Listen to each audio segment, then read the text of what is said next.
All right, today is the kind of the special start early meeting for Parks and Rec. So everybody should have had a copy of our last minutes and had a chance to go over them from March.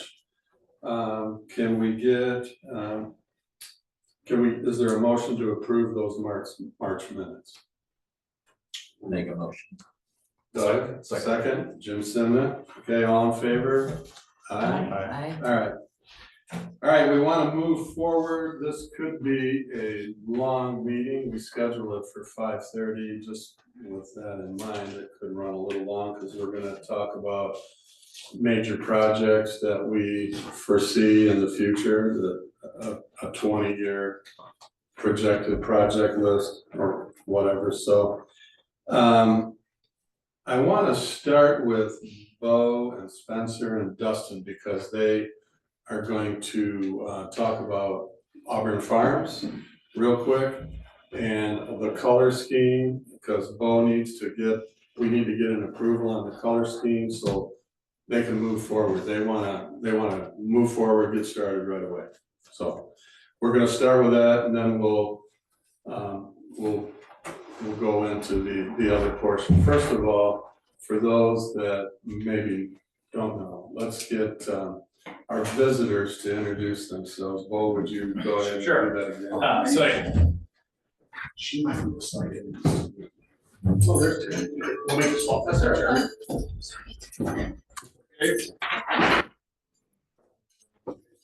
I'm hoping. Are you equipped to take notes? Yeah, okay. Kara, you're also the, Yay! we're gonna go with visitors, introduction of visitors, so go ahead. Bo. Yeah, so I'm Bo Braman with HHPR. I'm the civil engineer and project manager for the Auburn Farms project. And it's about my fourth time in here. I think it started with nothing and then it slowly has progressed. So we're currently at about a 95% level. So I'm kind of at the last, this is last moment to kind of talk about color schemes for things. And then I think my goal is by Wednesday night to submit the bid package to Jerry. So we're getting close, so. Great. My name is Tim Wood. I'm a project manager with Bowman Consulting / SMS Group. We're helping the city with your parks SDCs. So we'll go over some of the background on SDCs and how, how we're going to look to you to help us move that. Everybody's familiar with Spencer and Dustin. Okay. Maria, back there in the, Office specialist for public works. okay. I'm Doc Hardy, I'm the planning director, interested in your commentary tonight on the parks list, 20-year list. This feeds into a lot of other things we're doing, urban growth boundary expansion, and I'm really glad to have Tim here and FCS Group as part of that, as well as Brian, who is really instrumental in the Parks Advisory Group. Okay, so Bo, why don't you go ahead and start? Can you pull up this one?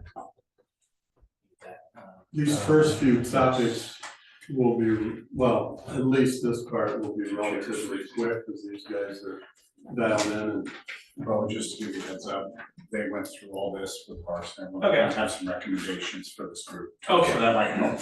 Yeah, so at the moment, we've kind of reviewed all the park equipment, and I think we met what I was hearing the feedback for, like the smaller toddler areas that aren't enclosed, the bigger areas, the ADA accessible, merry-go-round, the swings that have baby swings plus the ride along with your parent swing. So I think my understanding is we've approved kind of the playground equipment.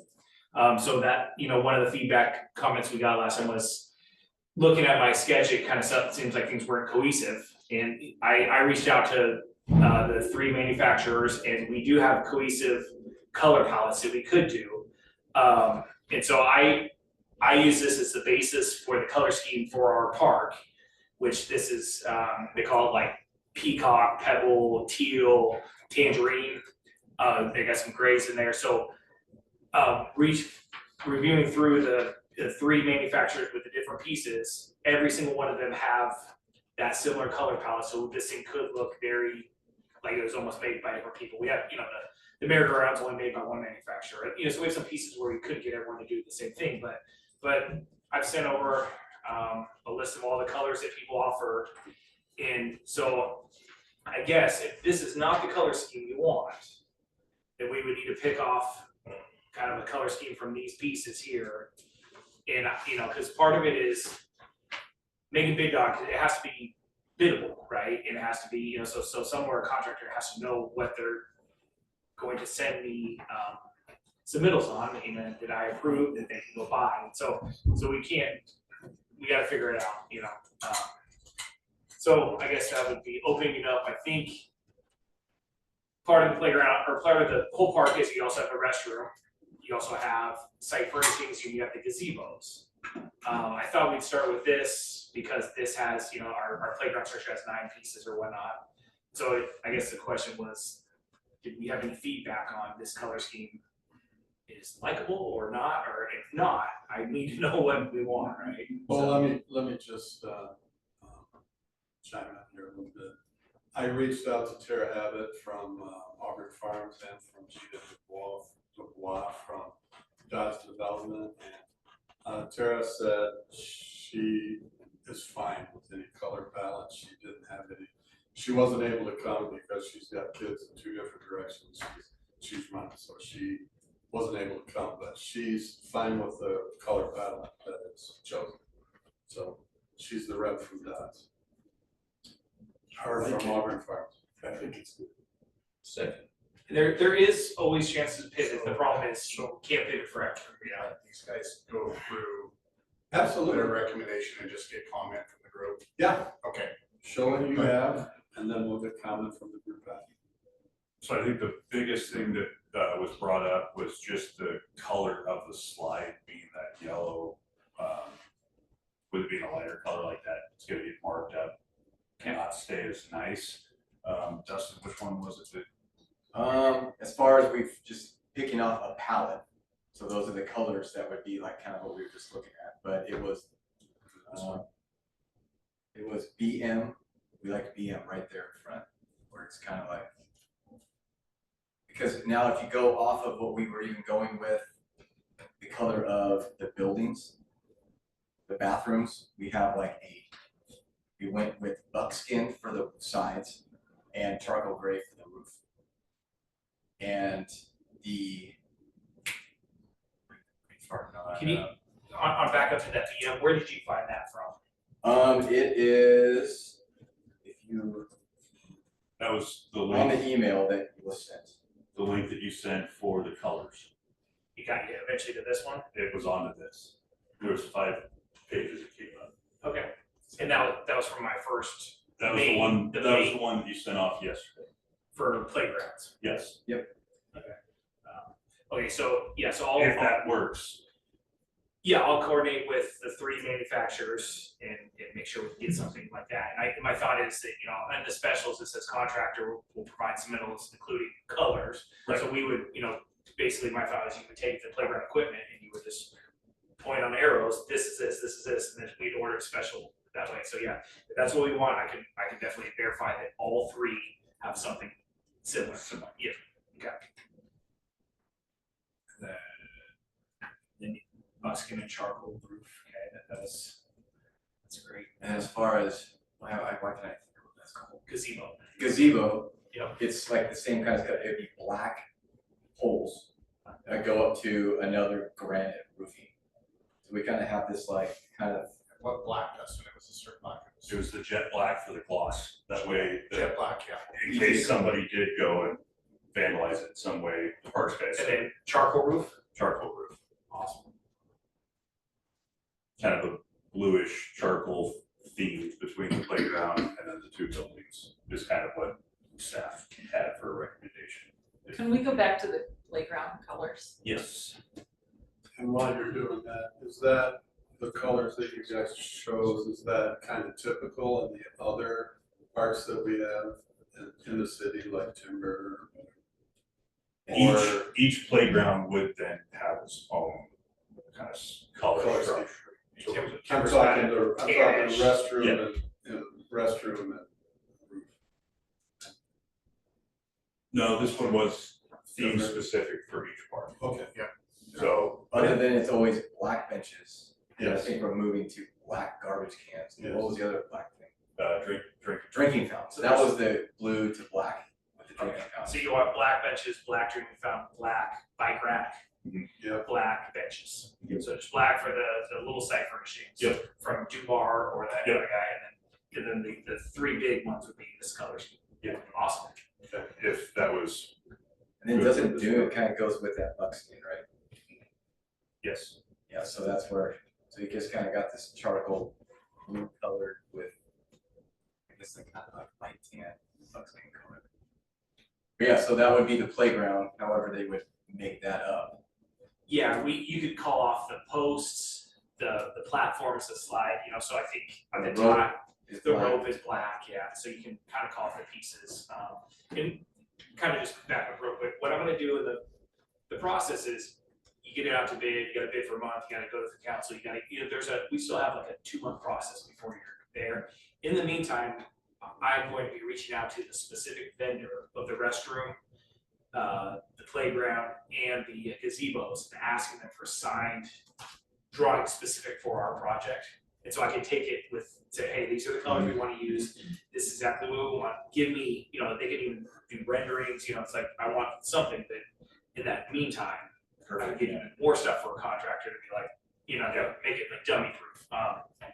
Just the most important thing is to get it out to bid, or we can't go to construction, right? So. Carol, where were you going? You had it. Well, personally, I think playground colors should be really fun. And I kind of feel like that's a little drab.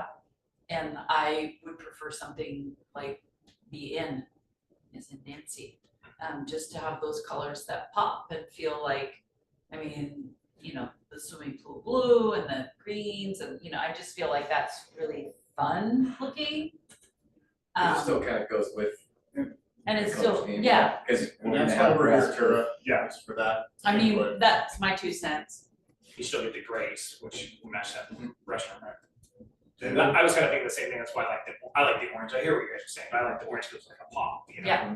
It's, Yeah. yeah, it's something that makes it, I mean, it's just, I hear what you're saying, I mean, yeah, it's a little dull. It's Dark. yeah, that's kind of how I, I'm just wondering why these guys like it, was it for vandalism and stuff, you thought it was worth better? No, I don't think anyone really had a big issue with the original one.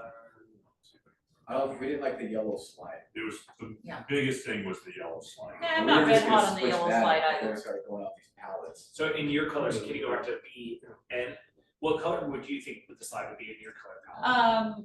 I would guess, either like the lagoon up there and I mean, because to address the concern about the lighter color being, Marked up by tennis shoes or kids Right. deciding to take their bikes or something. I mean, like I that. think the lagoon would be a solution to that issue. If that's possible. Anything's possible, I'm just, you know, just kind of trying to envision. Yeah, That's why. What color are the poles, but if the lagoon's the slide, then are the poles green? You know, cause you're kind of thinking, you know what I mean, cause you can't have it all be blue. you know, No. Right. So where does the green come in? Then your poles are green. Right. So if you go back to like, yeah, I mean, you know, I don't There's like, like 6 pages of all these different yeah, palettes yeah, that you can look at. it's hard. It's hard once you see this one, it's hard to vision how it's gonna Right. look differently, you know what I mean?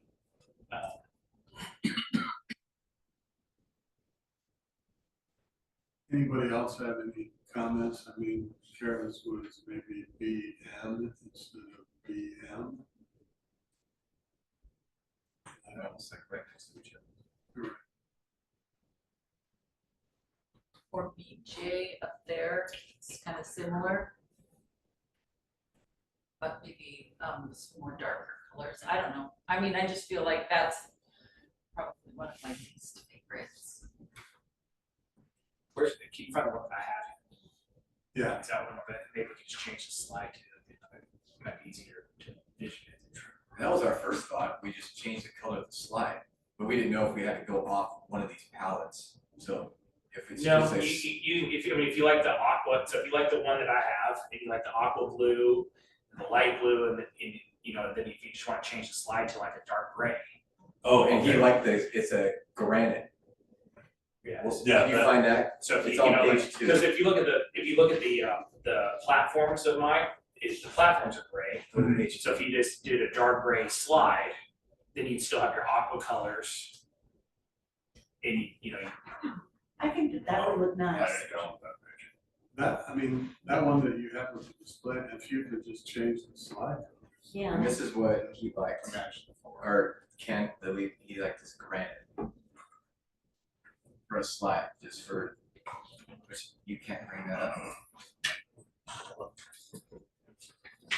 so yeah, there's There's no pop then, like if everything's just gray and blue. Yeah, There's no I pop, agree. like she was saying, like a. True. You need a orange or. Or something, the grass green, the real, you know, yeah, the grass is green. the vibrant green, All day. that celery kind of color. How do they weather the colors? Like, does one color weather better than another? Now, with this newer stuff, it does pretty good, the UV's taking pretty good, it's better than the old stuff. Really? I think you'd find, whatever color you choose, I think would be fine, Jim. I mean, if you guys like the yellow, I mean, we just make a recommendation just off of the black marks, but if you like what he has designed, laid out already, that makes it super easy on both. Is that black color on the side and make it a real hot zone? Absorb a lot of heat. Good, yeah. Be an issue as well. know, there's kind of your colors. So we were doing like sky, peacock, you know, so you have 3 different colored blues in there. Yeah. And then the orange, the tangerine, you know, that was kind of the pop. But yeah, if you wanted to go like peacock. Oh yeah, I'm having a hard time envisioning how the different blues and greens would all work together, like which one would be the pull, which one would be the accent. Another thing I could do is I could reach out to the manufacturer if you guys picked one of those palettes Mhm. and you told me like, hey, the thought is the slide, we want the darker color, you know. Can you resend that with these colors? I might be able to get that. It's just, you know, and I think colors you could also kick past the contractor will ultimately have to submit a package to us for approval. So you don't have to have the colors picked right now, but it's like, we don't do it now, when do we do it? Are we It'd doing be it in 3 months and do really it, you know, nice. then the contractor's gonna be like, what do I order? And then these things have like lead times of months. Right. So I'm trying to get ahead of the game. And I think the biggest thing was coordinating the restrooms and other stuff, but if you kind of think of the grayish ones, and then you can kind of coordinate the brightness with the playground, that gets you closer, right? You know, you want the charcoals and the blacks for the restroom and the gazebos. Pull up that, equipment, playground equipment as code. Is everybody opposed to that? So that's 3 different colors of blues in there. There's like aqua. Right, so if we did the, you know, that, I think it's called limon. Of course, that's back to the lighter color, but if we did maybe this on the slide and then the limon on the, something like that. Yeah. Then we have pops and, I mean, we can debate colors. We got it. It's gonna get We done. wanna. Yeah. Do we just wanna build this right No. here? I mean, I think, well, listening to what Kara says, I mean, I don't have a problem with that. I don't know if we need to run vote on it. I mean, does anybody else have an opinion on that playground equipment, that color scheme? I mean, is that in favor of that or not in favor of that? Or would you just change the slide color if you think it's gonna scuff? Put the yellow somewhere else. And then the other option is that you go back to the palette that you said you liked, the square palette. I was looking at. In the specials, I can write in that these are our color palettes. For, you know, like that's our color palette, we have it kind of on document, this is the color palette we're gonna use. And then in that meantime, so that if you like that BN, if that's what kind of your vision is. Yeah. I'll just write it in that our color palette is this. In the meantime, I can try to get, you know, I mean, these people we're spending hundreds of thousands of dollars on the playground, but they'll draw it the way Right. we want, right? So if that's the palette you want, I'll get you another rendering Yeah. with that color palette. And for tomorrow, I'll just say that these are our colors in the equipment, because no matter what, we have to approve it before the contract applies. Yeah. So it's just, that will give me 2 months to send you guys visuals, you know, with that color. So if you pick, you know, pick the palette you like, and I'll kind of send it over and you can say, oh, switch it, you know what I mean? We have some Yeah. time. well, I mean, that would be my I choice, see a good but, starting point. but maybe we do need to go around the room and see, you know, I mean, even if we just narrowed it to those 2, BM or BN, and then just kind of said yay or nay. I'm fine with being, I mean, does anybody else have a? Well, it raises the question though, the pop of color, whether it's yellow or red or orange or something, if we do the BN, it looks like it doesn't have that accent color. I like the idea of black being sort of the baseline with the, you know, all of the accessory things like the trash can and the bike rack and all of that sort of thing. But I think that the play equipment, it kind of reminds me of a box of Crayola crafts. It's playful and it's inviting. Well, I think that line green. Yeah. whatever that is, would be, Right. I think, can we, if we said to you, Bo, if we said our palette choices might be BM or BN, just give you a couple palette choices and let you run with it, I mean, because we can sit here all day. Yeah. For sure. Yeah, I can do those 2. And I think for now, we would just have to kind of kick the specs down, color to be chosen, whatever, right, the contractor to. Cause I don't, I don't think we can write 20 different colors, but I think what I can do in the background is try to get this rendering 2 different options with both of those, right? And then the idea is we want a darker color slide, that's what we're hearing. All right, so all in favor of the BNB and moving forward, let Bo do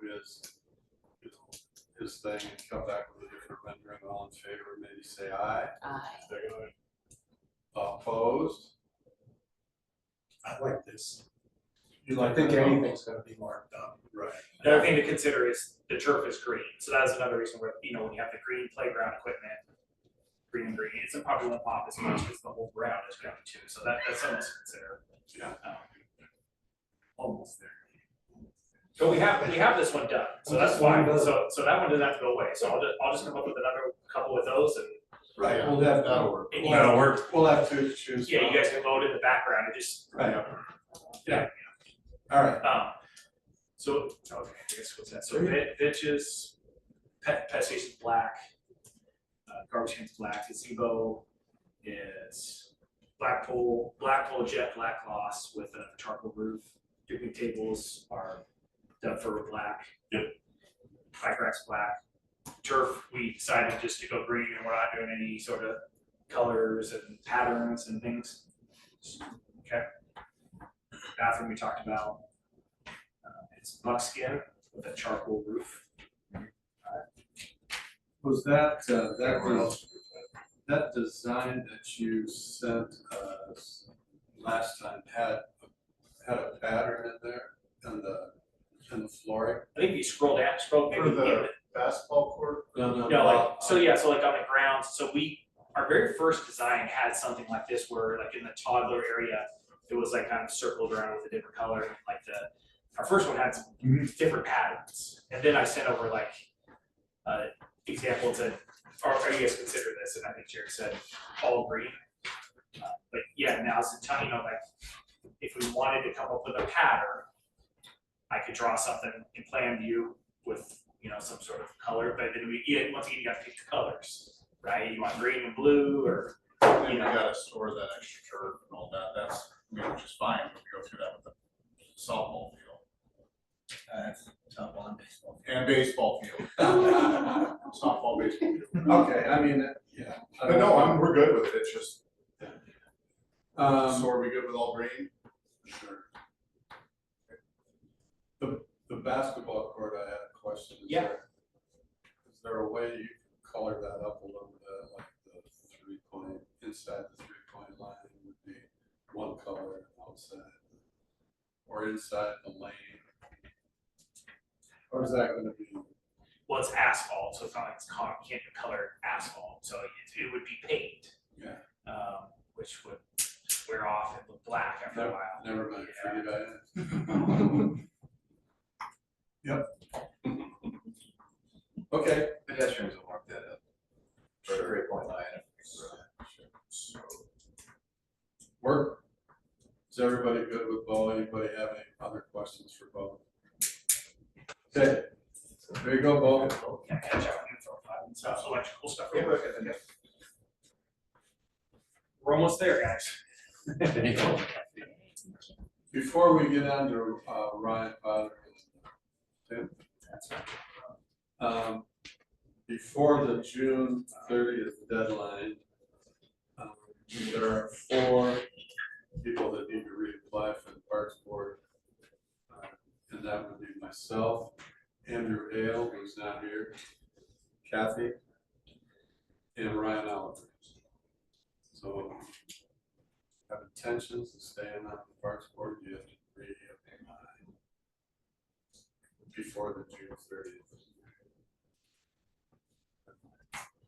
And then we have election of officers in June. Okay, Ryan, take it away. Okay, so we're gonna talk about SDCs and project lists that feed into the SDCs. This is mostly the presentation Tim is gonna give. He has some slides. This is something we've already talked about before, but Tim's gonna give some more clarification on the parameters of how we develop this list and why we're doing it. But as we've discussed before, we're updating all of our SDCs citywide, and parks is a big one, and we know this was an effort that we had started kind of halfway a couple years ago as part of the master plan, but we're doing it bigger and better this time. And so a big piece of that is a list of projects that are SDC eligible that will help support the methodology, which includes the new rates that we're gonna be charging development. So with that, we're happy to have Tim here. He's part of our consultant team that's been working on the SDC update overall. Great intro, thanks, Ryan. Can I get the mouse so I can? Yeah.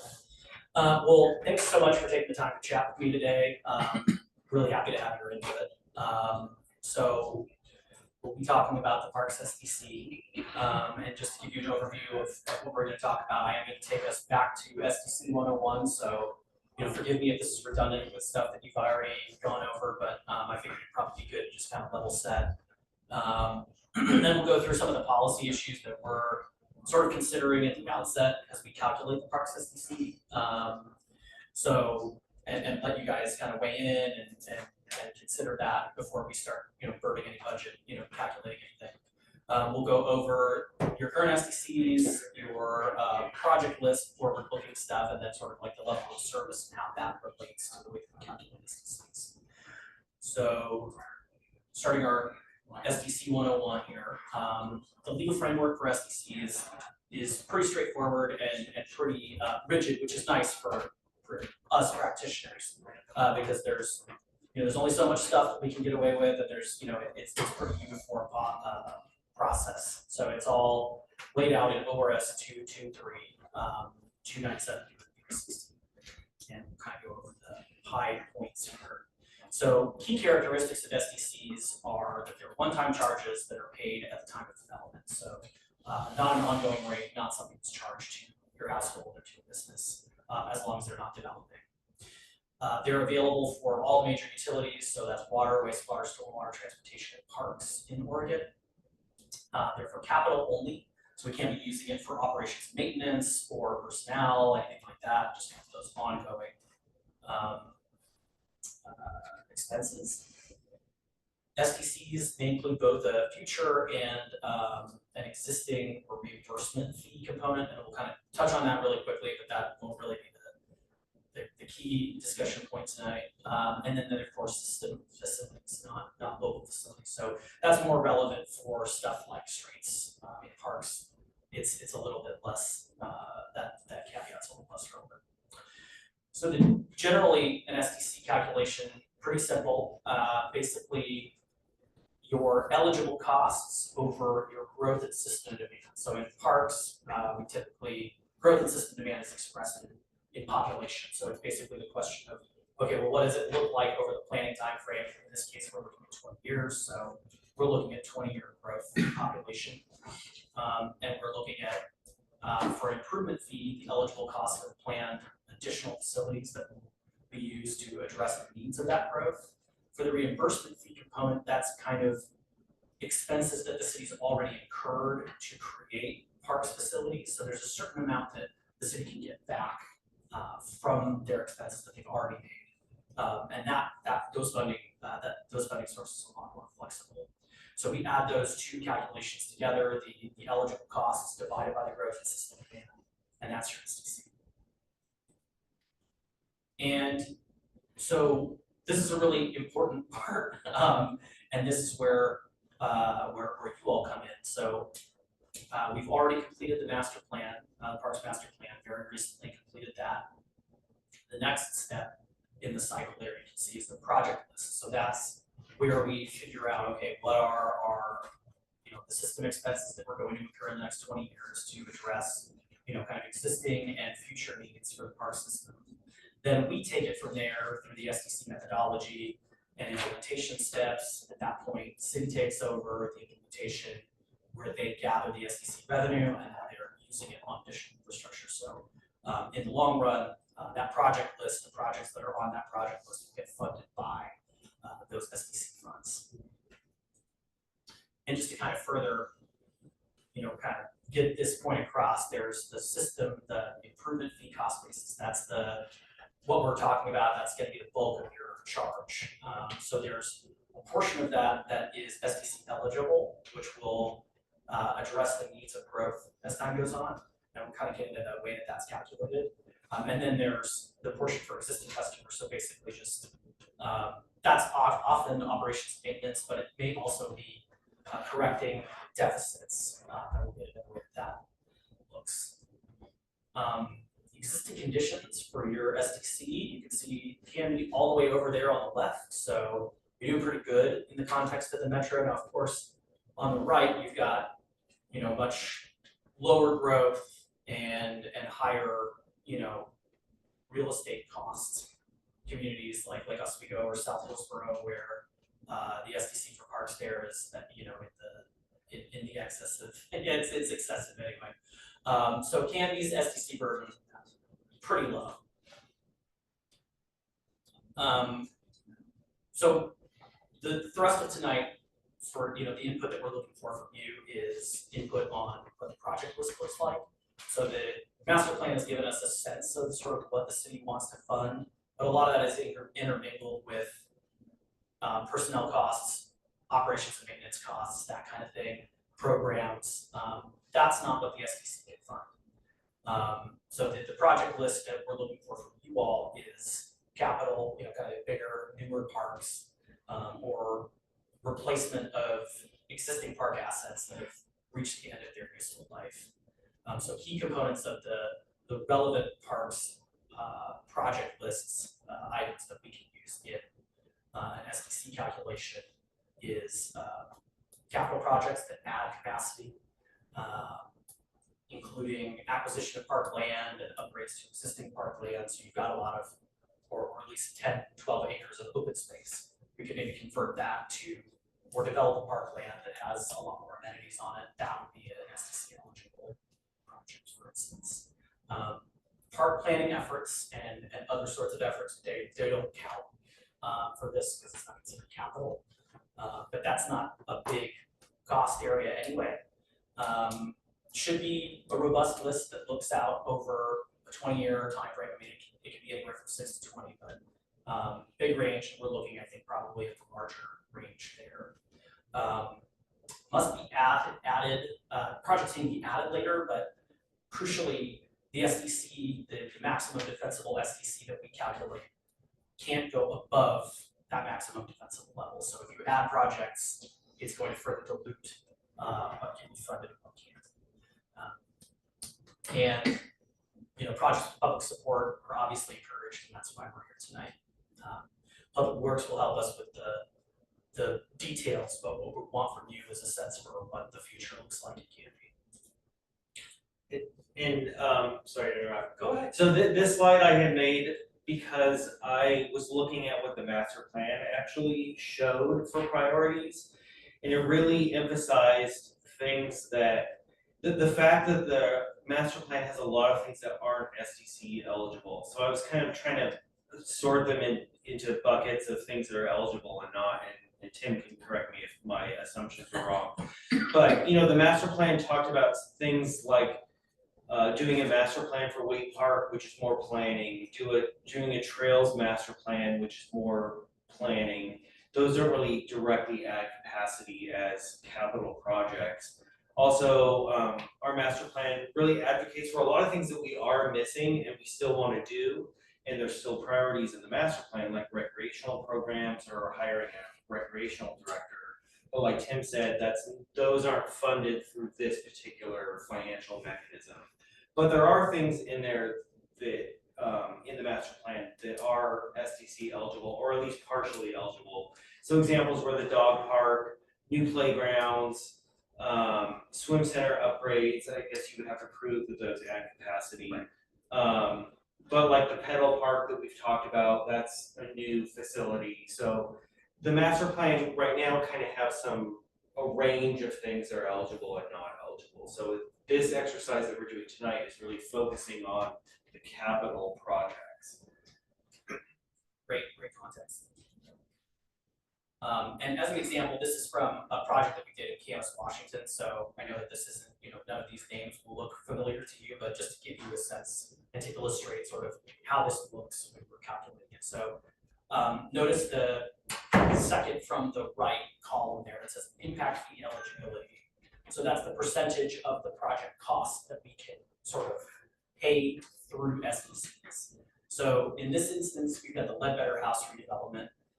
We're arguing in this case that there is capacity that's being added in the sense that this asset is close to the end of its useful life. And without that redevelopment, it won't be useful anymore. But because it's not really adding new capacity, it's only eligible to the extent that growth would pay for it, right? So in this case, over the time frame that we were planning, the population at the end of that time frame, basically 23.56% of that was new. So all the rest, those are existing residents of Camas. And maybe just some context, so the Ledbetter House owned by the city of Camas and on Lacamas Lake, essentially right across the road from Lacamas Lake. So just, that would be part of maybe the piece that's help understand this a bit better. So it's not just a historic structure, but right, but it could be used by the public. Right. So, it's a park asset, I think that's where they hold their parks. Lacamas Heights Park, on the other hand, brand new park, so 100% eligible, the whole cost, we can throw that into the SDC calculation. Aquatic center maintenance, really expensive, as you can tell, 0% eligible, because we're not really adding any capacity, it's just ongoing maintenance. So you had mentioned that on the Ledbetter House, that you're arguing that this is the capacity that we're gonna gain in it.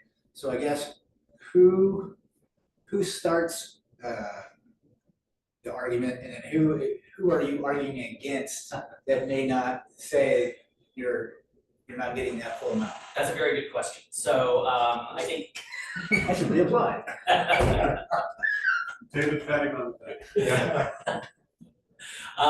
So I think sort of in concert, city staff and we would make the argument around what is growth share eligible, so that 23%, 100% eligible and 0% eligible. The person who would make that argument would be developers or other people who might object to the implementation of this SDC. It's typically the Home Builders Association, but it can be residents too. But often they're the ones with the folks who are paid to be there to oppose this stuff. So it's basically, they would look through this project list and say, well, how is that really adding capacity? And they could make those arguments and bring that into the public eye. So that's where it gets difficult. So for us, I would think like we had Wake Park, we had couldn't do the planning, but then you had Wake Park construction or the remodel of that. I guess, would that be a percentage? Like would that be like 25% we could use SDCs? And I guess, are there people when we say, yeah, we're gonna use 25% SDCs? Is there groups, is like the home builders, are they coming in and looking at these projects? I guess I wasn't aware that we had groups that come in and said, who's using these SDC monies? I thought it was always just a city saying that doesn't sound like a very good idea, doing that. I think it's crucial for the city to be diligent in assigning eligibility, right? Because sure, it's legal jeopardy if they're playing too fast and loose with it, right? And those groups might not be giving you input on the day-to-day implementation, but when you're adopting your methodology is when they're gonna come in and comment, right? Right, so there's a process, and I'll get into the weeds here really quickly, sorry about this. Because the methodology is gonna go through hearings at city council. but where once we it's adopt it. through the hearings, then it's just basically up to the city to say, we think this is good enough. And then, Well, yes. and then hope nobody comes back and says, hey, wait a minute. It typically, so the way it works is we issue a 90-day notice to say, hey, we're gonna have a public hearing in the next 90 days to update our parks SDC, for instance. And then at the 60-day mark, we have to provide a draft methodology report, which goes through all of our assumptions and all of the different details that go with the calculation. At that point, people who want to object can read through that methodology report and identify any issues. The way that comes up, I mean, it's all sorts of ways. They'll email staff before we get to the public hearing. They might show up to the public hearing, but that's the way that typically goes. It's very rare that happens, and at least in our instance, because we're pretty diligent, we're pretty conservative in the way that we dole out eligibility. Does that all go through then the planning department? It does, and so that would be, basically, the city council has the authority over the zoning planning commission. We probably will get some commentary, because you can see on the SDC chart, we're kind of at the bottom of that list, and we're probably gonna be more in the middle. We raised our permit fees, and just as an example there, we got Downland Friends of Oregon and the Home Builders Association of Oregon both contacted me that was 2 years ago. This will likely raise that as well. Now, that doesn't mean that those people are gonna show up and have any kind of merit to the discussion, but I think really thematically, we wanna take advantage of all the resources we can get, not just for parks, but for roads. And those are the two big ones, storm and sewer are important too, but those, the big expenses are parks and roads. And so this is a way of maybe doing that. We wanna lean on FCS because they are the experts, and so if someone wanted to take this and challenge us, these guys would be testifying. That's why we have consultants here. It's pretty complicated stuff. But I think that this is an opportunity to maybe reopen and examine some things that we've historically not addressed with SDCs before, and trying to look at them a little more in detail than I think previously the city did. So, great. Thank you. So the next concept I'll introduce to you is the level of service analysis. And this is pretty unique to parks. And sorry, this is very small, that table. But go through the really basic concept of level of service. In almost every parks utility, level of service is defined as acres per 1,000 residents. So this is an example from Camas. I do have a good example for Canopy here in the next slide, but this is the way that we would calculate this for you once we completed the project list. So you kind of calculate the existing level of service, acres per 1,000 and miles of trail per 1,000 residents. And that will determine eligibility. And I'll just skip over to the next slide because this is more Canopy related. So thanks Ryan, because he did a really good job of putting together your existing inventory. So these top 3 cells here show your developed park acres, that's 64.2 acres, open space acres, 42.6 acres, and then developed miles of trail, 5.19 miles in that case. Your 2025 population is 19,486. And so you divide that by 1,000 and then you determine the acres or miles of trail per 1,000. So yes. So is that developed park acres usable space or areas that we can't use, like the nature park? Developed as, Locust, Wake Park, Community Park. The open space was more Eco Park, and then Willamette Wayside, and Three Sisters property, and then So the open space is area that we cannot use because we've already tried that with Eco Park for the sports complex. So would we back that out? I mean, I don't know if We're well under the 1,000. What's the national average? We're under the national average. Well, That's a good question. That would come into play on what our rates would be too. Because if we can't develop that, then we should have that listed in as the open space. You follow me? but doesn't including those parks help? Yes. Yeah, it helps helps. because it's boosting your level of service that you're gonna try to keep matching. If you start pulling pieces out, then right? It would lower your overall level of service, which would show that you need less to address the needs of the future. So, and I'll walk through that a little bit with this second table down here. So before you, sorry, get Pepper's questions, yeah, but no, please. I think part of this is maybe focus on the level of service for where we're at now. Yes. And for council, ultimately, it's gonna come down to what is the metric? Are we gonna go with 10 acres per 1,000? Is it less than that? And is it for everything, for development, open space? And there is some discretion, Jim, on this for council to make some of these calls on, you know, this is part of why we're having the discussion as well. So we're just trying to educate at this point and get the consensus of the parks advisory. So based on these three metrics of level of service, we'll calculate what we need to address future need over the next 20 years. So 2025 population, as we've established, 19,468.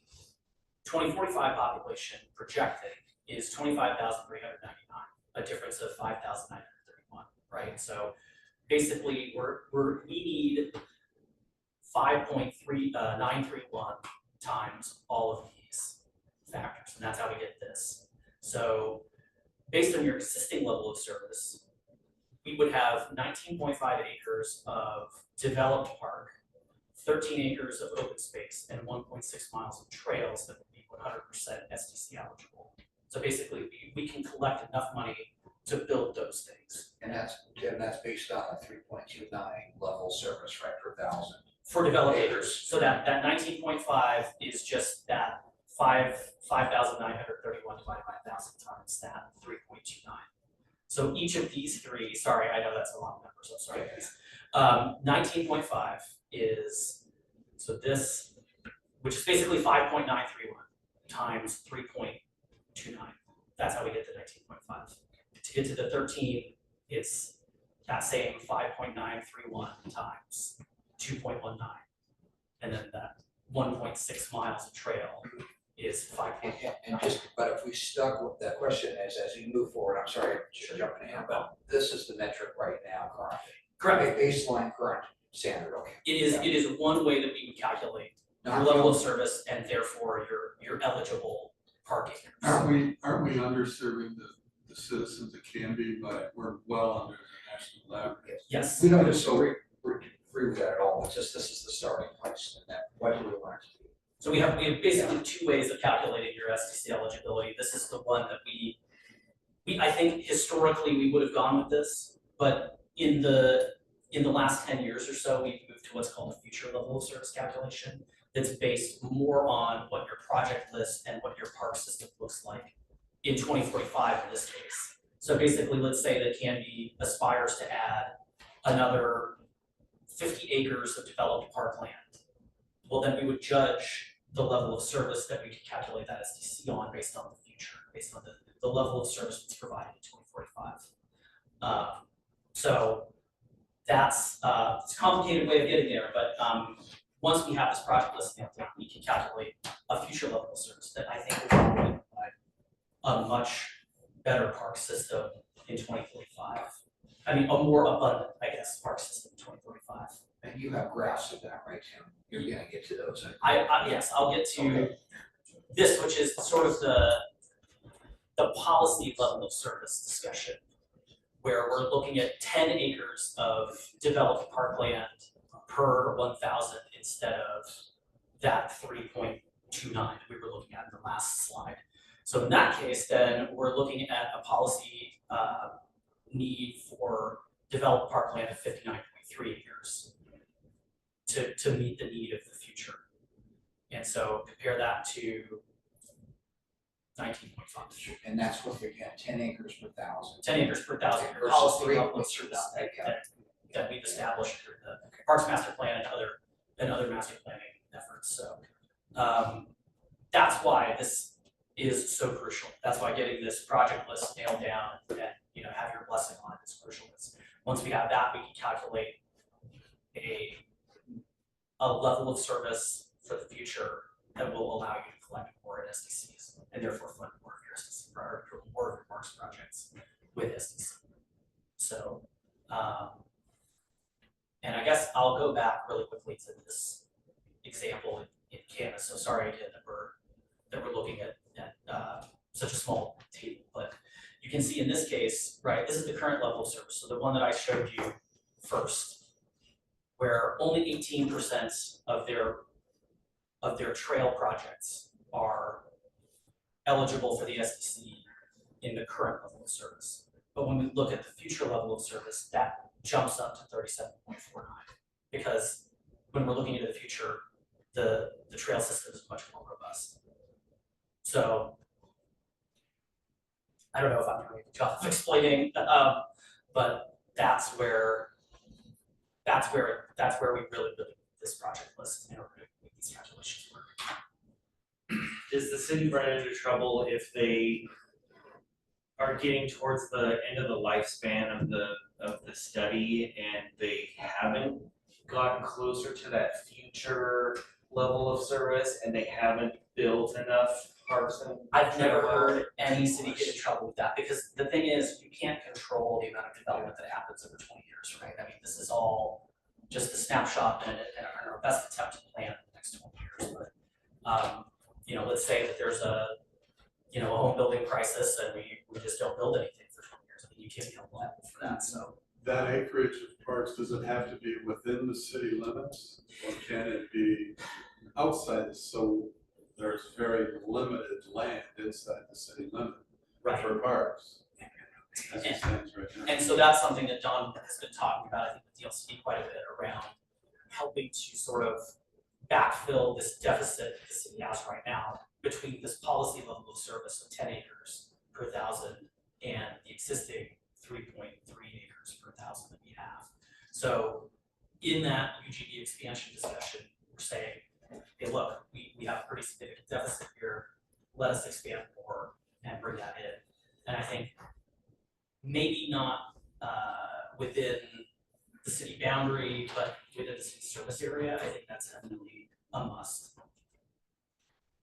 Maybe just to add and then just to focus this back, I think part of this is really up to the city on the urban growth boundary piece related to parks, but a big part of that is how does this get financed?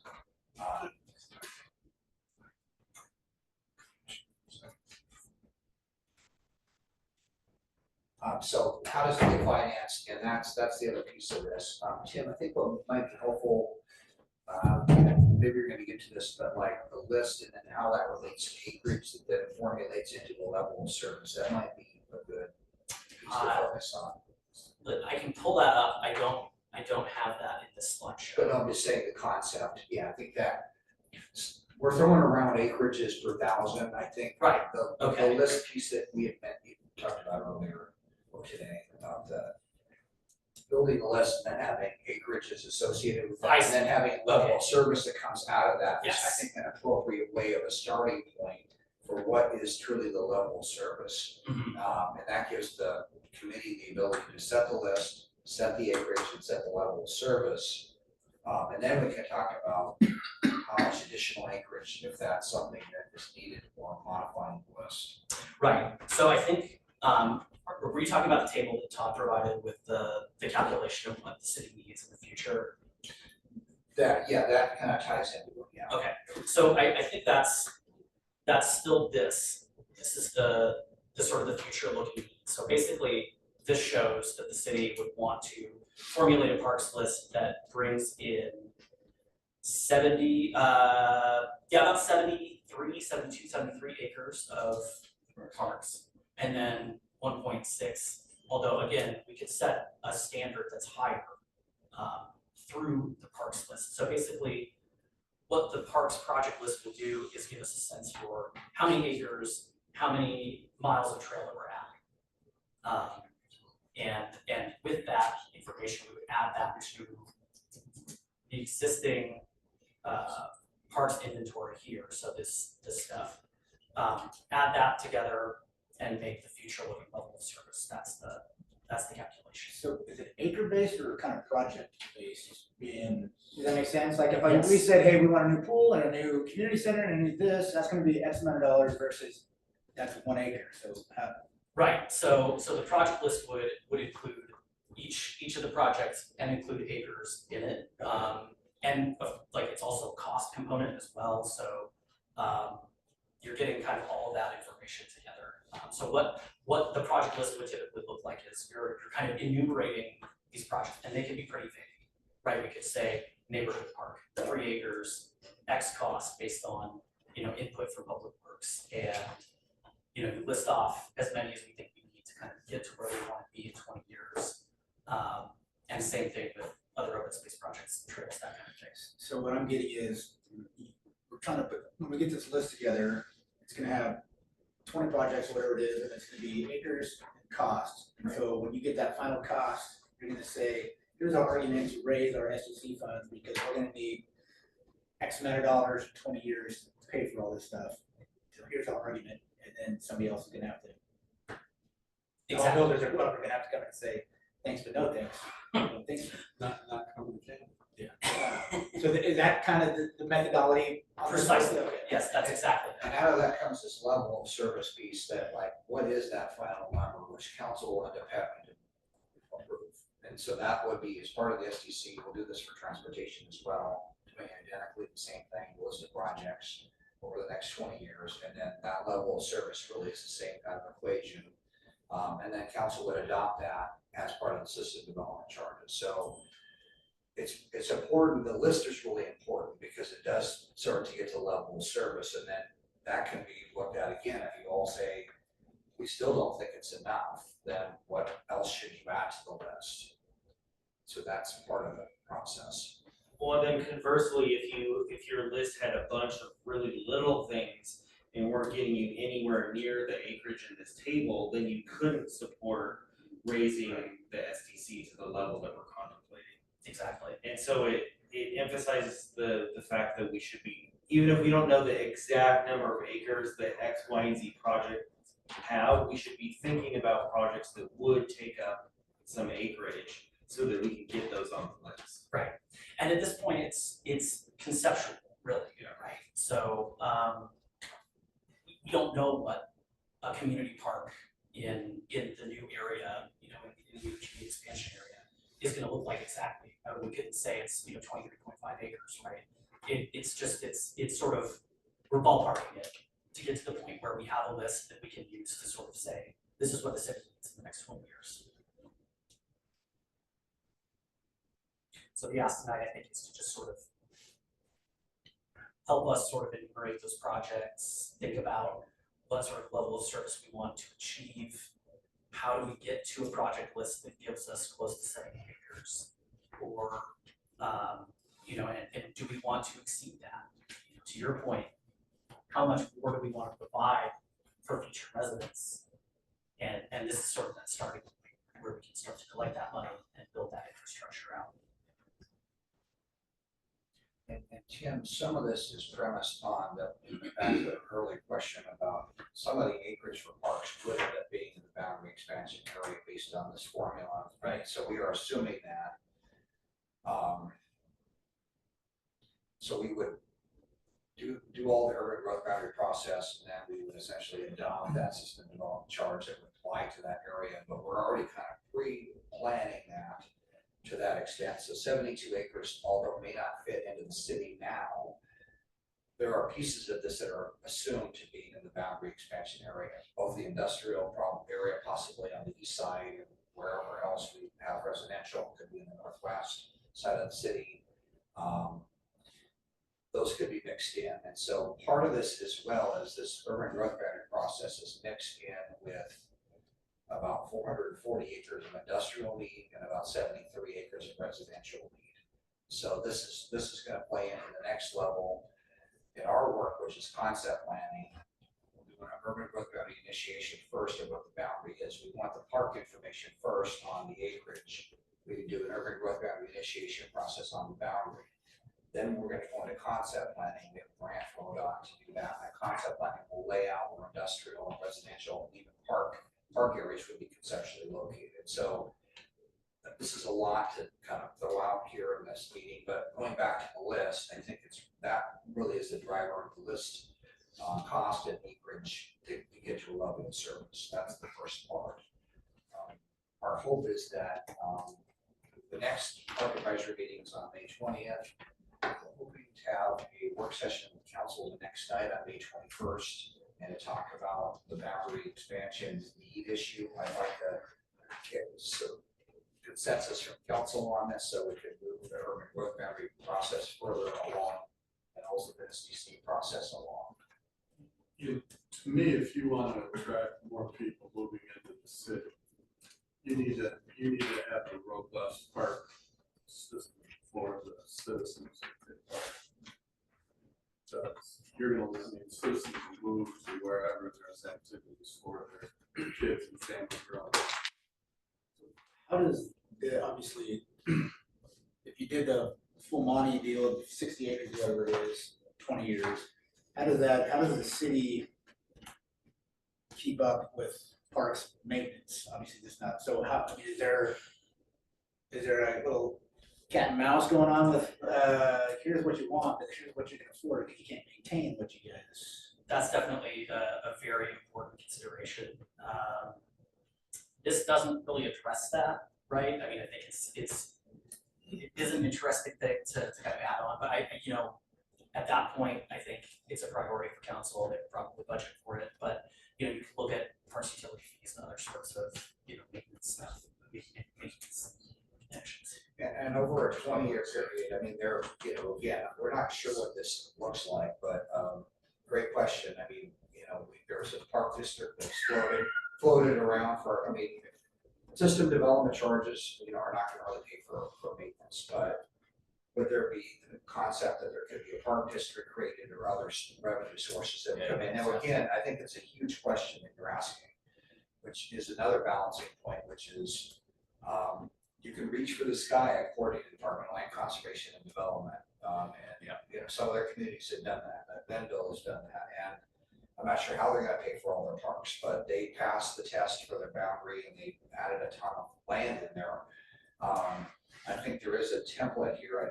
What we'd like the boundary discussion to be is, to some degree, what can we afford? I mean, there's some of that element in truthing this out so that we don't end up with conceptual parkland area that's gobbled up by industrial development because we didn't have the mechanism and the financial tools to take that and develop it as parkland.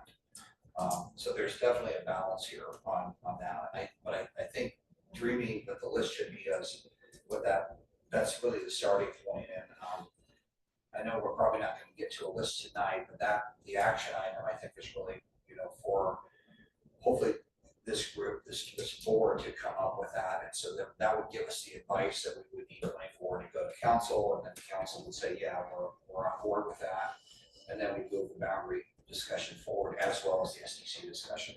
And another thing I'll add to that really quickly is, you know, as these things get built, they're ideally being built with SDC money, right? And that money is coming from construction of housing and, you know, other, if you want to stick your employers with it, construction of employment land as well. And all of that will result in higher property taxes too, right? Or property tax incomes for the city. So theoretically, this mechanism sort of constrains your ability to build until you have the underlying tax base to sort of fund. So this is kind of the opposite. If you build it, they will come. You have to wait till they come before you build it. Pretty much, yeah. I mean, if we've got let's say we've got a $60 million project list at the end of the day, and you know, 80% of that is SDC eligible. I'm just picking numbers out of the air. Don't quote me on any of that, but you know that you're getting 80% of your capital funds from that. So I mean, really, it's. But you wouldn't generate that, it would take a long time to generate up to that. Oh, yeah, absolutely. Yeah, and I mean, and of course, that would be a project by project basis, right? So you'd say, okay, we've got enough in the SDC fund to build this thing, we'll build it.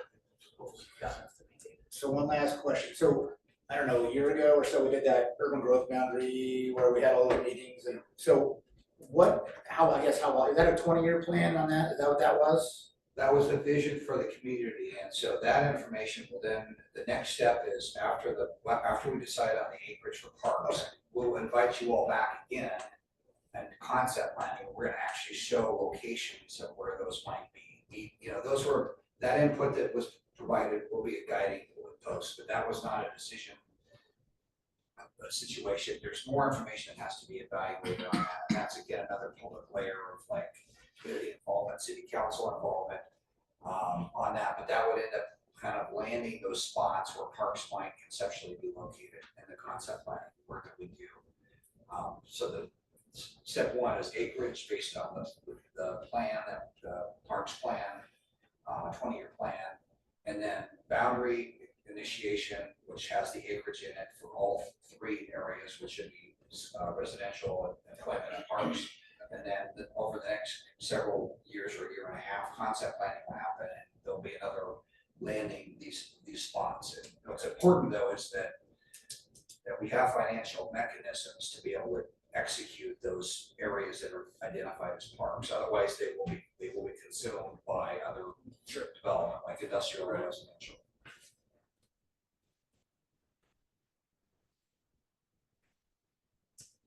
So we'll just briefly touch on next steps. Complete the project list. That's the big next step that we've got. We've got all these other activities that we'll be doing, council discussion, as Don mentioned. The requirement that we talked about earlier, done 90 days and then 60 days before the first hearing, we have to have the draft methodology report available to the public. Input from stakeholders, including home builders. I mean, that's typically where we do some outreach, and especially given how, as we're expanding the road boundary here, home builders will certainly be interested. So having those discussions early, that'll be crucial. And then city council work sessions around this topic, refinement based on those conversations, and then adoption of the SDC. There'll be another work session with council on June 4th on SDCs in particular, and that is all kind of building on itself. So that'll be the next system development charge work session. Before that, May 21st, again, hoping to be able to talk with council at work session about having my hope is we have the list and we have the acreages, and we can talk to council about that on the 21st. And you all will be meeting again on May 20th. So I'm not sure how this all gets done, and there's a lot to put the list together, Barry, and I think that's the action.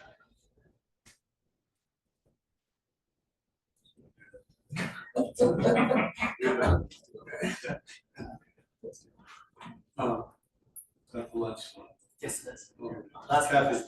I have some questions, and if they're too ignorant, then we can just pass by them. So as I understand it, the SDCs are the funds that are used for once something is allocated to be a park, that will be what was used for developing it, it's not used for the acquisition of the property, correct? We could use it for acquisition property too, yeah. Okay, a couple of things, I'm not familiar with what the projected plans of expansion are, but I look at something like, for instance, in Portland, you've got Forest Park. Yeah. And you've got the Rose Gardens and the Japanese Garden, and it's all kind of integrated so that you can take trails and go.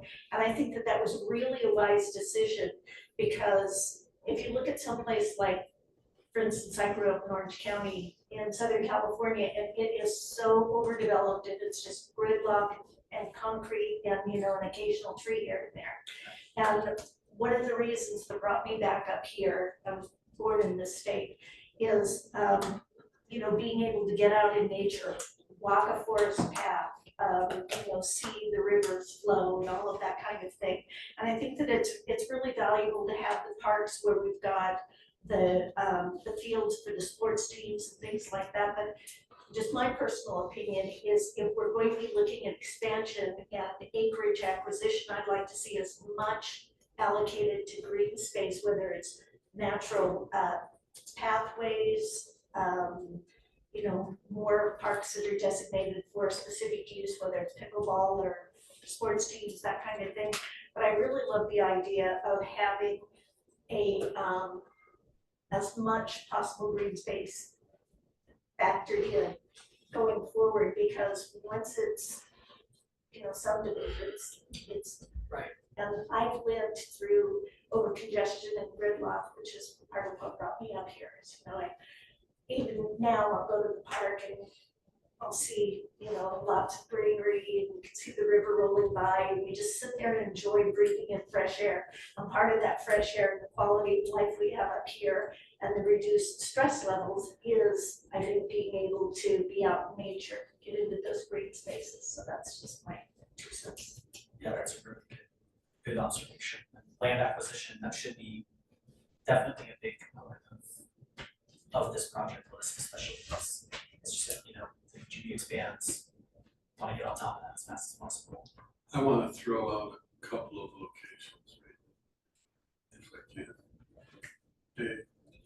The Canby utility property down along the Malala River police station, it's 59 acres. And we looked at it for development of a possible soccer complex at one time. They passed on that because it was in the 100-year floodplain, but that doesn't mean you can't use it for other things, developing it into a green space, walking trails, or some pickleball courts or whatever down there. I mean, sure.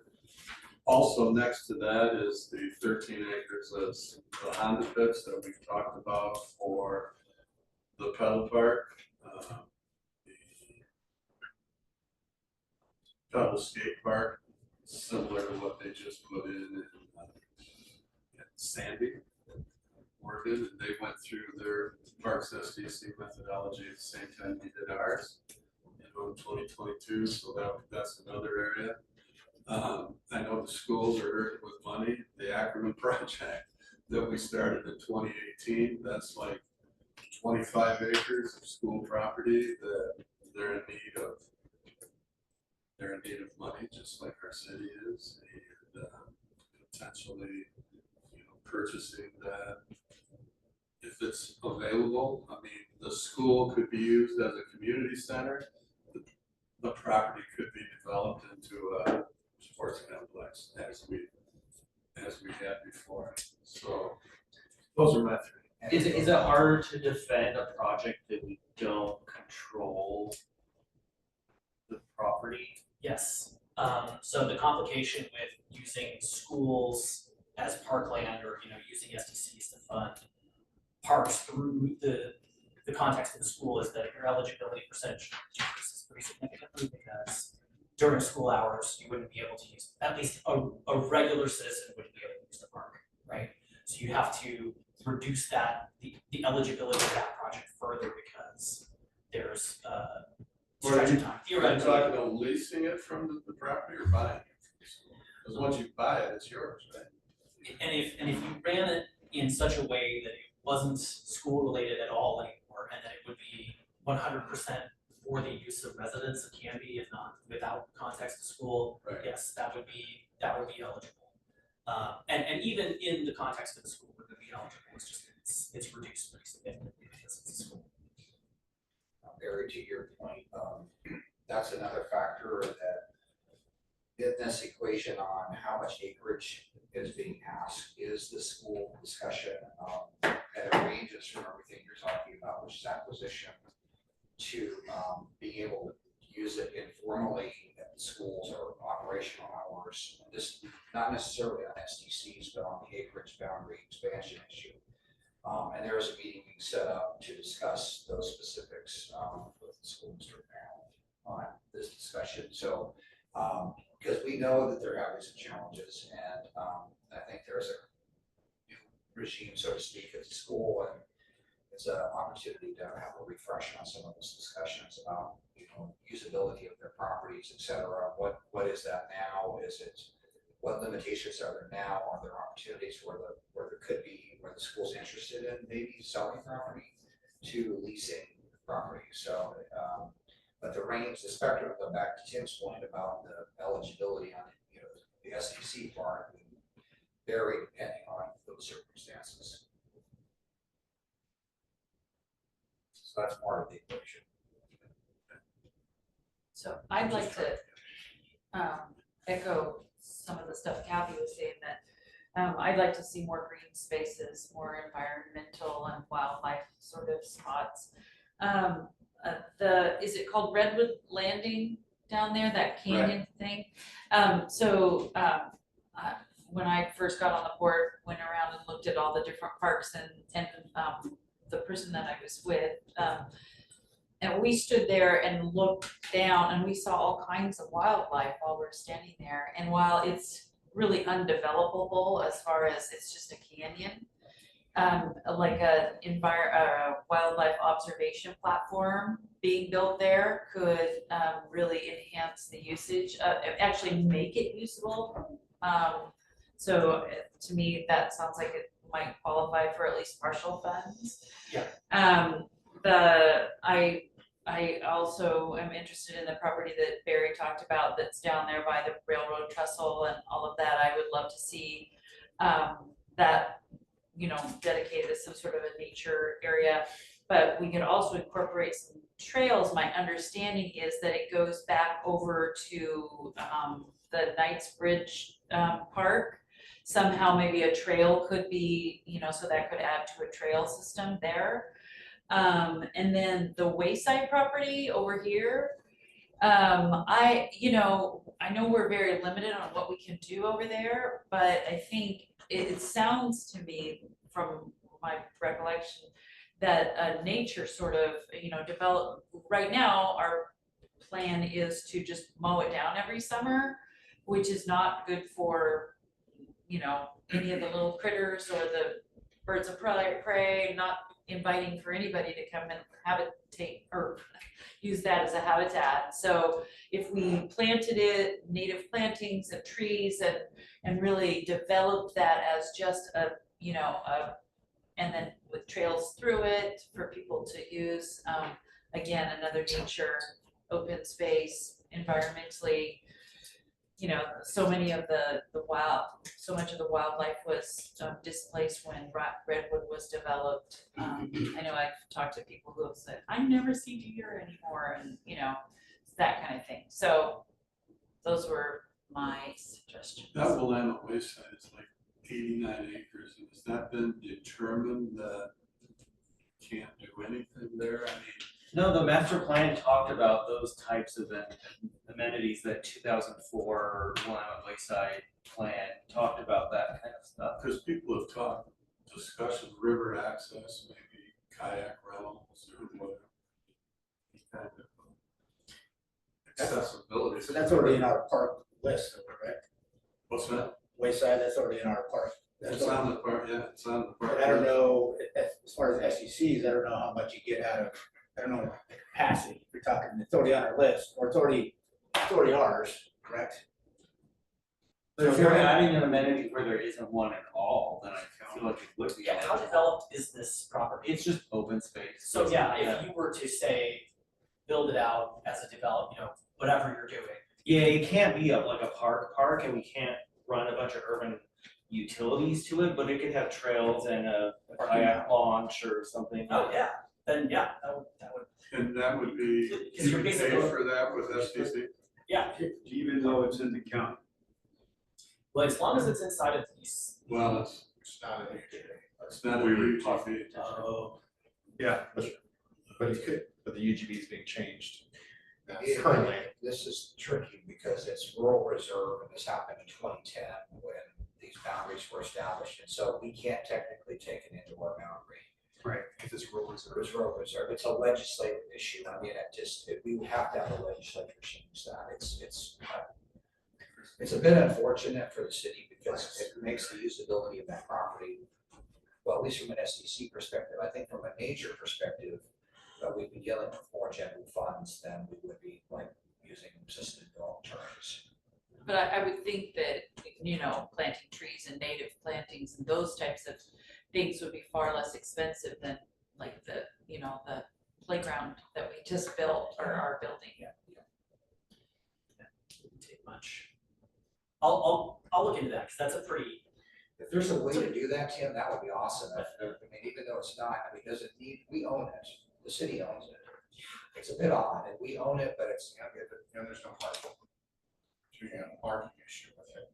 so. A lot of people walk to it. It would take care of that whole neighborhood area though, that can reach in. and There's a big area that. And back to Jim's point, there would be permitting through the county, but I think if it was minimal footprint, I think they would allow that, Jim, to your point. I mean, if you were to make it, like, it's not gonna be with utilities and paving it over, but there could be some improvements down there. Yeah, I'll look at it, because that's a really esoteric question. This is where I'm learning, so I'll reach out to some folks. So it sounds like we need a list of 1 to 20, is that what or what do we? 20 years. 20 years, so what, I know we can kind of go around here and say, Well, no. how do we get together a Back comprehensive in- list? When we did the master plan back in 2022, right? I mean, we developed the city council staff report. I mean, we still have that. I don't know why we need to reinvent. the Because wheel. most of that is not SDC eligible. If it's on that Okay, list right there, it's programming and master planning and hiring a recreation director, a lot of that, Okay, it was on Scott Archer's table. right. And so, but I think, like I said on that one slide, I think there's some stuff in there, a dog park. There's analysis in the master plan about playground deficiency. Some areas don't have enough access to a playground. So stuff like that, that's capital projects, I think should be carried from the master plan Well, that- to the list. Question to, we had the presentation at council where we can annually, if we want to update the master plan project list. And that has to come to council to be changed. So if there's items that's in the current master plan, and this group recommends either adding something or deleting something out of that, then that comes to council. So you got twofold here. One is the master plan projects, are you happy with that? Because then those have to be incorporated into the 20-year plan. Well, the master plan projects would be our 5-year CIP, right? I mean, those projects that we. Well, and I think, yeah, the master plan's always gonna have things that aren't SDC eligible, because that's still part of the park planning. But I'm talking. But the FCS has told us that we don't have to update the parks master plan if we don't want to, every time we do something like this. If you don't want to, but if you want to add a pedal park, you have to update the list. Through this process, so part of this process includes. But in the master plan, adding it to the master plan. Sure, yeah, I think that's probably a separate process, but through this process, we could adopt a standalone SDC project list. That could, so it's, if we make massive changes to it, we can adopt that through this process. You could add a pedal park to this list and it would be SDC eligible without amending our master plan. Correct, yes, because part of the process would be adopting a project list. It seems a bit disjointed, but that is what we heard, and we've actually talked to council, legal counsel about that too, Jim. If you can add a pedal park to this list without amending the master plan, is what he's saying. So you can put it on this 20-year list, it makes it SDC eligible.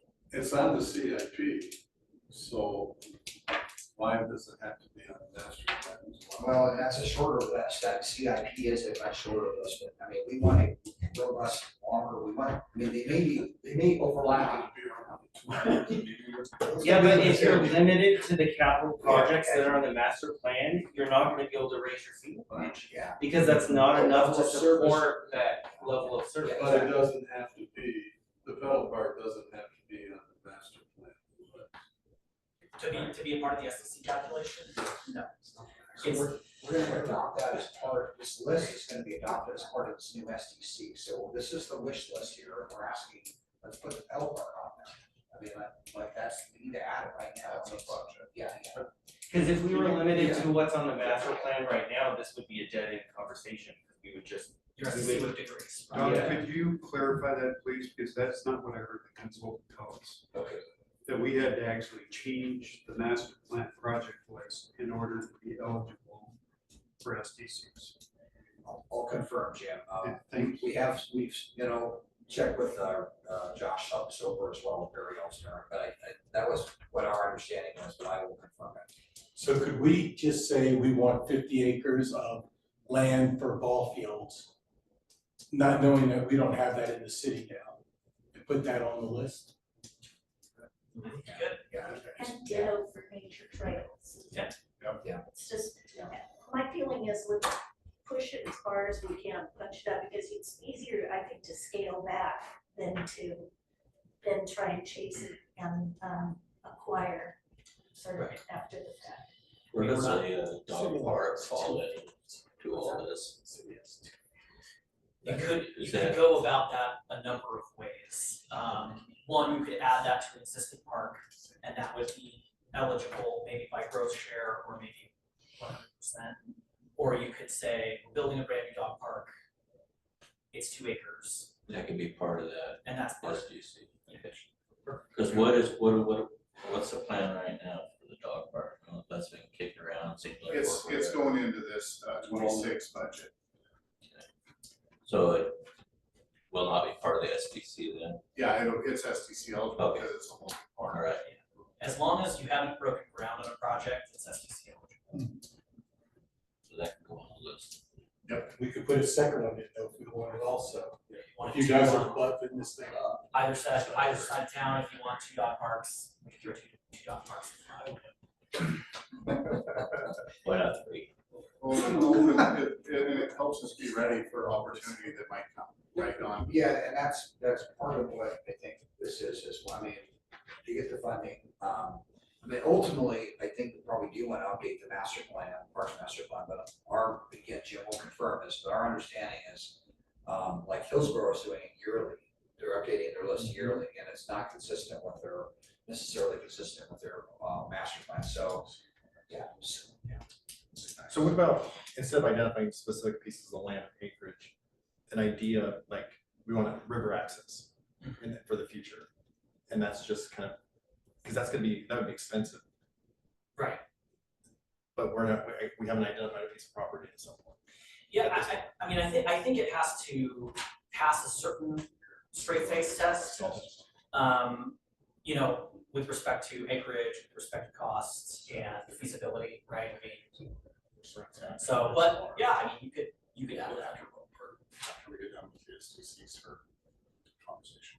We'll have public input after that. So the moral dilemma here is basically you can shoot for the moon in half an hour, but that's gonna jack your SDCs way up, and then you run into builder, or then people are not gonna wanna come here because they don't wanna build here, Yes. right? I mean, that's kind of you gotta have weighed that. Right. So jumping ahead to implementation, you have, council has the option to reduce the charge, right? So we will calculate your maximum defensible charge. Let's say that it's $30,000 per single family detached. Let's say council says, that's too high, we want it to be 15,000. Totally possible, no problem.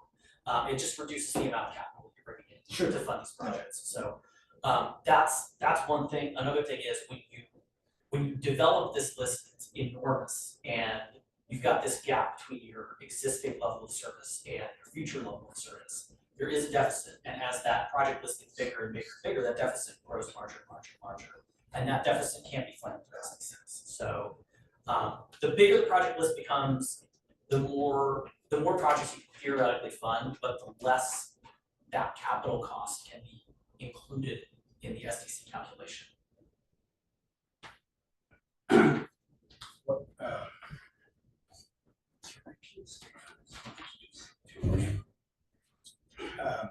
So I guess, without getting too far in the weeds here, I mean, Canby's kind of seen a change over the last 10, 15 years where it's gone from kind of a younger community, kids, and now we're seeing our schools flat. And I don't know what the next 20 years, if that's projected anywhere into this stuff. So I guess that's part of the dilemma is that part of this SDC driven where it's just too expensive to live in Canby or build in Canby and live here if you have kids. And so then what are those parks? Are we now shooting for more adult parks? Right? I mean, so there's a lot of complexity to this situation of do other communities just say, we're just gonna jump wall it and say, yeah, we think it's gonna come back, or is there is there science to this? I mean, okay, so we'll go to the 20-year population growth projection, right? That's kind of what's driving this. I mean, that's the way the city is planning around housing, right? We're planning on housing all of these people, and that's part of the reason the EGB is expanding this, is that we're kind of up against it. We don't really have all that much room to grow out. So I think that's probably one of the complications that you're dealing with. And again, there's this sort of self-enforcing component to this where you're only going to get as much capital as you have construction, right? It's completely determined by your construction, your private sector construction. So, and as that capital comes in, the city makes the call about which one of these projects it's going to fund. So let's say in 10 years, the city's got a whole bunch of money in their SDC kitty for parks, and it turns out that there's not that many kids anymore. So yeah, we're kind of edging more towards that, like wildlife or bike trails for folks. Yeah. So it's a decision that the city could make well off in the future based on what's happening then. Okay. So yeah, this is I think that it's a really great question you're asking, trends, I mean, I think some of this is the housing market piece. I mean, it's not looking great with all the inflationary stuff that's there now, but there will be, I think, different product types being built for houses, smaller houses on smaller lots, which was not really allowed previously, and now is going to be allowed. Interest rates are such a challenge right now, and so are supplies, which I mean, cost of materials are, it's a big question mark right now, but I don't think it's gonna completely nosedive. I mean, I believe that we're still gonna attract younger folks here, families, which would be the goal, but that's part of what this dynamic of providing the opportunity for that as part of the comp plan and the boundary expansion that we're doing is providing some of those opportunities, but it's gonna have to be a market force change too. Right now, there's not a whole lot going on residentially at all. There's some, but it's minimal because it's just so expensive. Yeah. Yeah. But I do think, Tim, you're right. I mean, we can calibrate this. It doesn't need to be like set in stone. Sure. Calibrate that. Yeah. So again, our goal would be to create this 20-year project list. And have that documented. I mean, we meet again on the 20th. Everybody went home, put an email, send it to me of things that you would like to see in the next 20 years, I will summarize it, put it on a list, and we'll talk about it again on the 20th, the next time we meet. Is that something that's doable? I mean, How do you quantify, like we say community center, like is that 1 acre? I mean, so I'm trying to piece together land acquisition versus some other these capital things, and how does that piece? Because things are usually bigger because now you need parking and all that, so is that I think the input that you could give as much as you knew, and if there were open questions like that, Jerry and his team could kind of refine it, like how many acres they think that whatever you're talking about might be. whatever a community center size would be, yeah. I hate to keep going back on that. There may be an empty school here that is gonna be available. I mean, some of these elementary schools might be, we just don't know.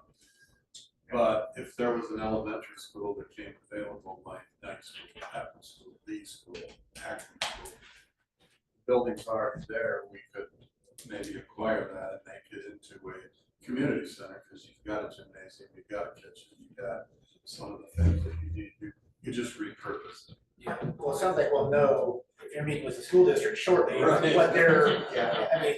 That has not been set up as near term. I think I'll know by the 20th what that, the general consensus is, and obviously selling off public property, it's complicated to some degree, but that would be something that they may be open to. I know Acromet, they reached out to us and said, can we keep our conditional use permit going, even though there won't be activity at the school, and there's other things that are going on there. So it is kind of a community center, really, by its nature, but I know that there are struggling things and they're a bit behind. So, like Washington went through the same thing, and a ton of teachers got laid off last year, and that's a cycle this year in Oregon is happening. And I think again, it's flat. I agree, and I think there's an opportunity here for that.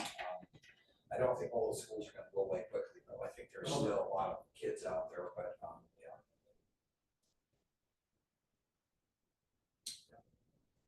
So does that sound like something, your homework for the next 3 to 4 weeks? I brought you my list. Already.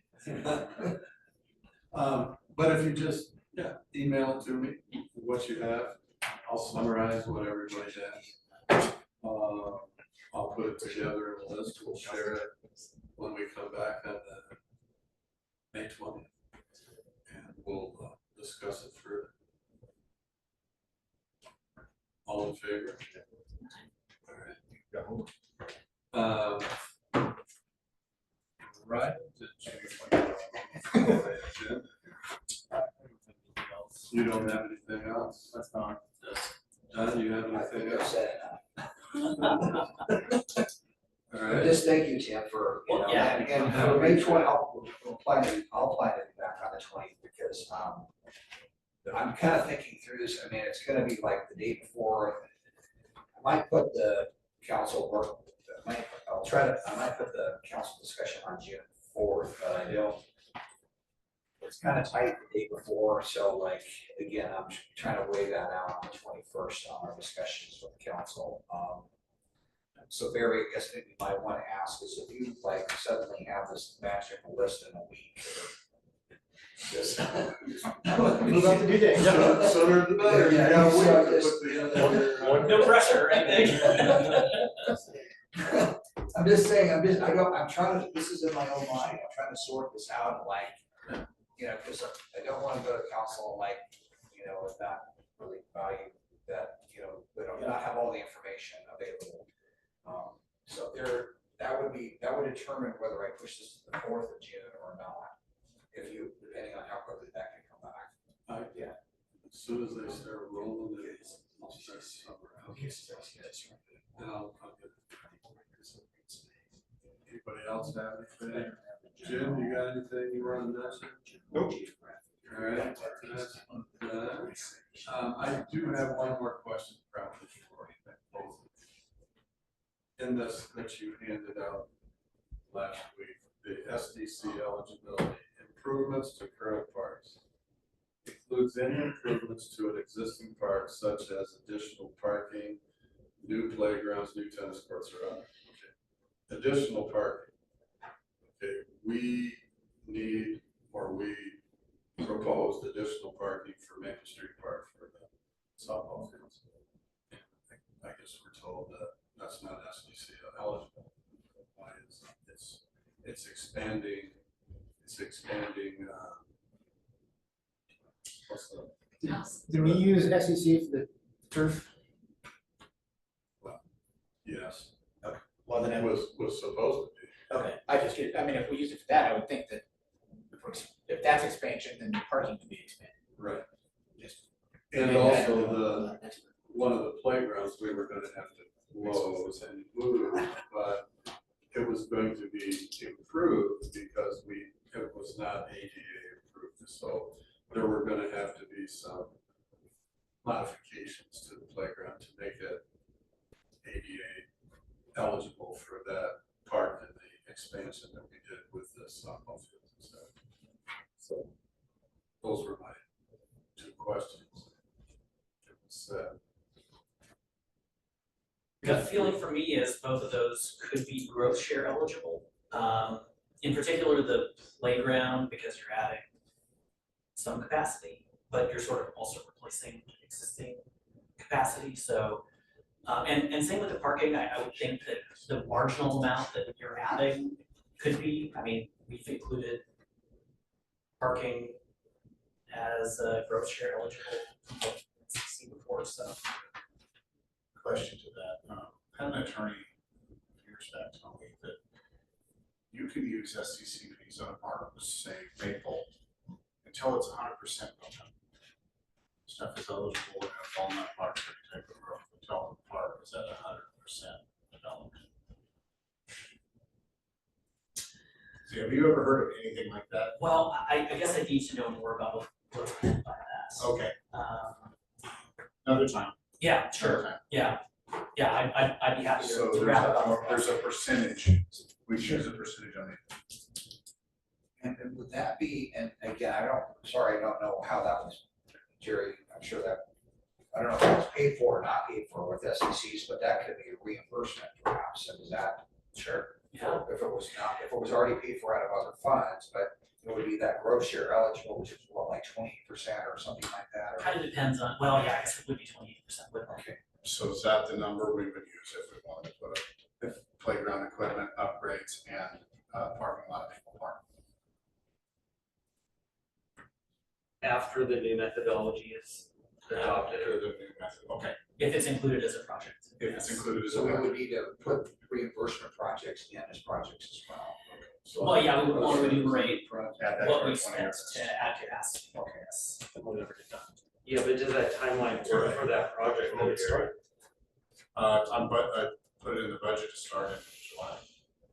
Well, yeah, but we're not gonna have our new methodology, so it'll have to be based on our existing methodology. Yeah, so that doesn't make it SDC eligible in time. When do we think that the new methodology is supposed to December? And it is, yeah. So that's still. But that was in the So- 24-25 budget for. That We, was for approved general fund, for general fund. yeah. We were gonna pay for that out of the general fund. Which is not restricted. But it was approved for $998,000. We were approved for $2.2 million in Maple Street Park. Over that. So if you wanna use SDCs. Or it would have to be a council approval before the general fund funds. But I don't think we wanna get into that here. Nope. Jim has a point, No, I really don't. you don't? Because I think they just answered it right Oh, there. okay. Because I was wondering where that project was, because I missed last meeting. Which project? The Maple Street parking, because we had voted on it, I know it went to council, this thing here, if this isn't the way this is agreed. And Jim, tell me if So I I'm know. wrong on this If I'm wrong. interpretation, but I'll start on where we're at with it, because where we're at was, we had $2.2 million budgeted for Maple Street Park, the turf project and the playground equipment parking. Like that, and lighting, sorry, sorry. And then it left us with, after the turf and lighting was done, with like roughly 900,000. That 900,000 is coming out of the general fund. We're tightening the budget because we're tight on general funds, so they wanted to wait, start the engineering, get it done, and then when it's eligible for SDC funds through this new methodology, then we do the parking lot. And, but we were thinking that we'd be done sooner so that we could start that in summer, but it's not sounding like it's not gonna start in summer, so. So is the, Is that kind of it, Jim? Does that kind of sum it up? Yeah. so I'm trying to, I guess, wrap my head, so it sounds, what I'm thinking is this new methodology is gonna help determine rate, not, it sounds like the FTC usage is not changing, these are kind of the state law, and this is how it's always been used. So if we were to have FTC money in the pot, and this is, if we're expanding capacity, why couldn't we dip into our current pot? I thought it could. I Does that didn't, but I thought Well, who made the decision that we could for this project, for, for Maple Street?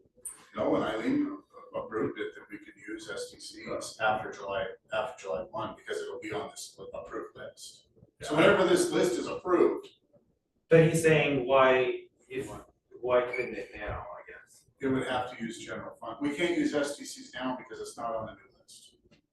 So unless you amend the project list through council, Yeah, the yeah, existing yeah. project list to include that. So in the CPI, but it's not on the right list, is that basically? It's not on this list, the 20-year list that we're doing tonight. It's on the I CPI. don't know. For the list that we're gonna send to Barry. Yep. Somebody make sure to put in their email, yeah. And that's put that what in there. so when it's on that list, and that list is adopted by council, we can use SDCs on the Maple Street project? As long as it's determined to be SDC eligible, yeah, as long as it's capacity increasing and there's, and that component of the. It's,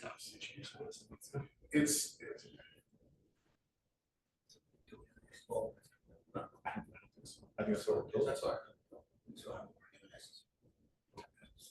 so, So that's a good, go ahead.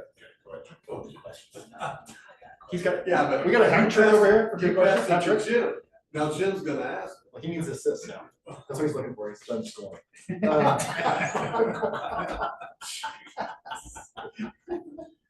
So how did projects ever get done with SDC money? Like, because that's part of Maple Street, like improvements, and so would the parking fee as well. We really haven't done a lot of projects, that's why we have so much money in the bank. But We it's haven't part done of, until well, but it's recently. part of, How much, that's another question. How much money do we currently have in park systems? 6.6. minus 1.46 for the turfing and lighting.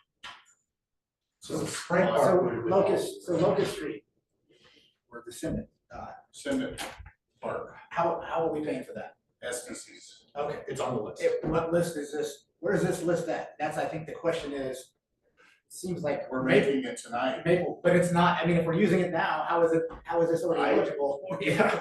Where- Guys, I'm telling you, Because it's these not, are, no, I don't know. it's on the CP. That's what, It's on the that's what CIP. we're I think fixing that's right now. I the think- question is, if we've been using it in the past, then why can't we use it for I mean, have we been doing something illegal here that we shouldn't be? I mean, it doesn't sound like we have this. It depends on, Ryan, I don't even know how to answer that, to be honest. You know what I mean? I'm just as confused as you guys about this. We all are, and I think that's why he's here trying to clean this up. I don't know if we've been doing it right or wrong. We've been following past legal advice on how to do these projects. That's what we've been going off of. Now, if we wanted to dig into that, if that's right or wrong, I don't think we do. I mean, if there's something bad, but we have always worked with our attorneys on if it was SDC eligible and that type of stuff. So I believe that we've been doing everything right. I just think that we're in this confusing time of transitioning with this 20-year list. They're updating the CIP. I think everyone's just real frustrated with it. So do we have a roadmap on how to get Maple Street Park, the parking done then for you? Like to make a list, like Put it on the list. put it on a list, and then that list has to go to council. And So when's the next council meeting? We can make a list by this week and get it to council, the right? good thing about Maple, Jim, is I did do a budget request and it's in the next budget. But you need, because you need general fund money as well. No, it's under under SDCs. So it's So if we get this list done, we're ready to go. We can start July 1. July. Yeah. Okay. And it's approved so far, so if it makes it through budget committee and council, we're good to go on Maple. Jim, just maybe on Does that make sense? Yeah. on this list, and I know we didn't talk about this today, but we could theoretically adopt the list and then come back and adopt the SDC methodology. I think you would want to amend your existing SDC list. That would be my, Which we would be doing, that would be the first step through council, though, okay. and if you're trying to rush this project, you're trying to get this Yeah. done, and I'm not a lawyer, but put that on the existing SBC list And soon, and then, I don't know. Can I say something else? Of course, yeah. So the other things you guys, like the sewer master plan, stormwater master plans, all that is my wheelhouse. And I had a 20-year list on those, and then I made the 5-year CIP off that, just so we knew where we were going. So I don't know if that makes sense for everyone. I don't know why parks has been different than that. Yeah. But we've just now started getting involved in it, so we're gonna have that working like that, if that makes sense to everyone. It'll go to the same, it's with all of it, the TSP, all of Yeah, it, no, so. and the track road part is part of this as well, I mean, I'm just, the list, let's get the list, and that's the action item, and from there, our staff will move it forward, And what's on the list, what's everything.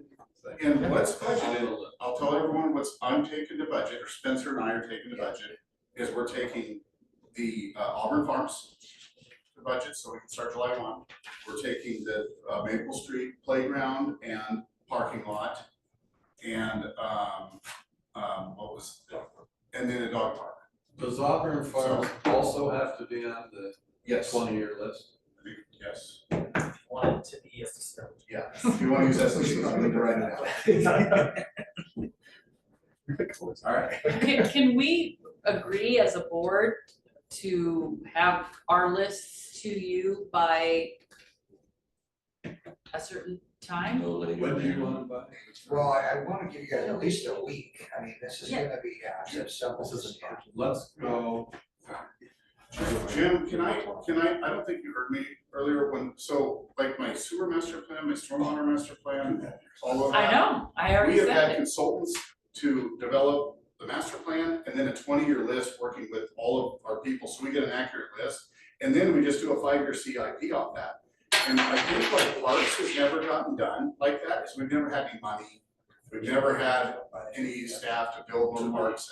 I think we're in that transition of going to that direction right now. Does that make sense, Ryan? Kind of.